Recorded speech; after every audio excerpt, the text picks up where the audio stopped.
إنا لله وإنا إليه راجعون. قولوا لا إله إلا الله واستهدوا بالله يا أخوان. ترى والله العظيم إن الدنيا ذي ما تستاهل، والله العظيم ما تستاهل، أقسم بالله. يعني إن نقول مردها قبر، أنتم مردها كلب تطقل عليه. يعني وش عندكم؟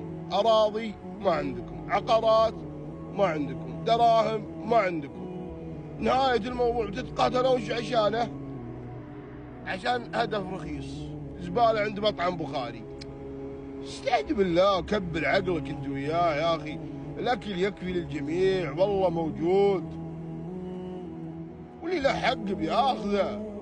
اما مسألة كل ما صارت ولا راحت ولا جت نزلت وتقابلت وهذا يطق هذا وهذا يتكلم على هذا زعلانين من بعض ليه؟ اكيد في احد منقل كلام بينكم، كلكم قطاوة بني جنس واحد.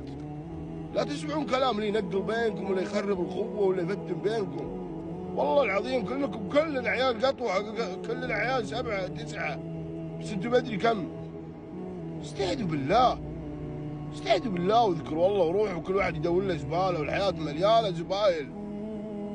تاكلون تستانسون تعيشون، ما له سنع تطقون على زبالة آخر شيء منطول فيها ربع بخاري، ومن اللي ماكله روك.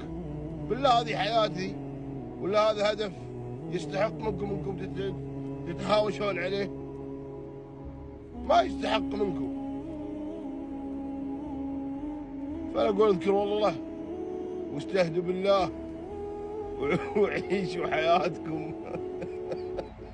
الرجال قاعد يطل يشوف انا اكلم بزراني ولا اكلم. انا ترى عندي لغة حيوانات.